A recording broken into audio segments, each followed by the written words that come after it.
Jadi kita kena ingat, perkara pertama, perkara asas beli emas adalah beli emas mesti dapat emas. Ataupun kalau emas tu berada dalam akaun emas, kita boleh keluarkan emas tu bila-bila masa tanpa ada syarat-syarat yang besar.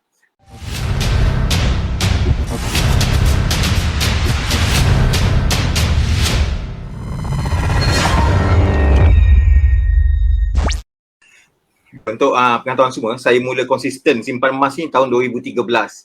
Tapi saya ambil masa untuk mengkaji sebenarnya. Saya mula kenal emas tahun 2011, saya mengkaji. Waktu tu banyak sebenarnya skim-skim cepat kaya bertopeng kat emas. Tapi kita kena ingat, perkara asas untuk simpanan emas adalah beli emas, dapat emas. Emas ni kita nak untung, kita beli pada harga rendah dan kita jual pada harga tinggi. Kalau ada yang menjanjikan hibah setiap hari, hibah setiap bulan, itu bahaya. Nanti hibah di hujung tahun nanti. Kalau yang menjanjikan keuntungan berganda-ganda, itu pun bahaya. Pernah berlaku dalam skim emas ni, ada dijanjikan dengan harga murah. Tapi dengan syaratnya apa? Syaratnya beli emas, delay selama 7 hari, 14 hari, 100 hari. Makin lama delay, makin rendah harga yang kita dapat. Itu bahaya. Maknanya, emas kita berada di tangan orang lain. Itu bahayalah kalau emas berada di tangan orang lain. Itu merupakan red alert yang kita perlu ambil makluman yang benda tu kemungkinan besar akan menjejaskan kita lah. Kalau dalam bahasa emas ni dia kata tersontot.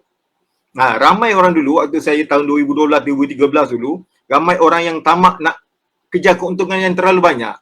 Dijanjikan keuntungan setiap bulan, dijanjikan hibah, dijanjikan macam-macam lah. Kalau benda yang dikatakan beli emas dapat keuntungan, dapat dividen, itu elakkan. Sebab kita beli emas, mesti dapat emas. Kalau dapat sekadar nombor, dapat sekadar kertas, dapat sekadar janji, itu memang sangat-sangat bahayalah. Jadi, kalau kita nak beli emas, kita kena kaji. Kita nak beli daripada syarikat mana? Adakah syarikat tu trusted ataupun syarikat tu dulu buat benda lain, sekarang buat benda lain? Itu pun masalah juga. Kerana saya sebut nama lah. Dulu ada seorang yang dikenali sebagai Tok Belagak. Tok Belagak ni dikenali sebagai seorang yang trusted.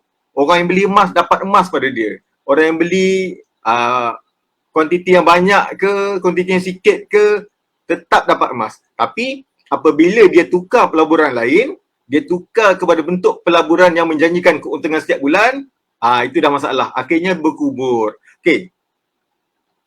Yang berkubur tu masalahnya sebabkan ramai yang nak keuntungan setiap bulan, nak keuntungan berganda. Saya nak cerita sikit pengalaman saya. Saya dulu background investment. Saya tahu apa yang dia buat tu agak susah nak dipercayai. Apa yang mereka buat ialah contohnya, kita beli emas dan kita serah balik emas tu pada dia. Setiap bulan kita dapat keuntungan, profit. Saya tak boleh nak fikirlah, cannot brain orang kata kan. Cannot brain, macam mana dia nak buat benda macam tu. Jadi, kebetulan waktu tu ada dibuat skim yang mini. Dibuat skim mini, bayar 450 untuk satu lot. Saya masuk 2 lot. Memang saya dah agak dah, benda ni akan jadi masalah nanti. Saya masuk 2 lot dengan harga RM900. Orang lain ada yang masuk dengan harga RM9,000, RM90,000, ada yang buat loan lagi pun. Dan dalam masa sebulan lebih, akhirnya skim tu tersontot. Yang buat tu adalah orang trusted, asalnya orang trusted, tapi disebabkan trusted tu dari segi jual beli.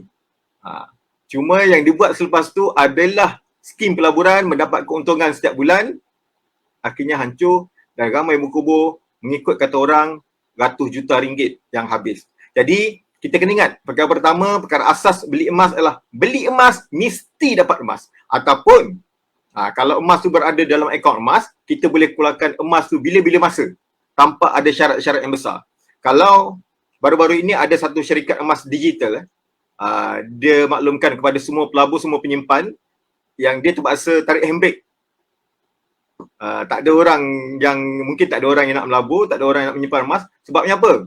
Sebabnya kalau kita simpan 1 gram, kos untuk keluarkan emas tadi 0.8 gram. Jadi orang nak simpan emas, nak dapatkan emas fizikal tu susah. Bila kita nak simpan emas, pastikan cara kita nak keluarkan emas itu senang. Macam di public gold sekarang ni sangat-sangat senang. Kalau nak dapatkan emas, nak beli emas, terus dapat emas, boleh terus ke Menara Public Gold di Jalan Tun Razak. Ataupun kalau kita beli emas, kita nak dapatkan emas, terus buat JIT. Ataupun, ini lagi senang ni. kalau kita ada duit, kita beli 50 gram. Hari ni booking, esok dah boleh ambil emas. Public Gold ni memang kita nak, kalau boleh, minda founder Public Gold, kalau boleh semua orang pegang emas fizikal.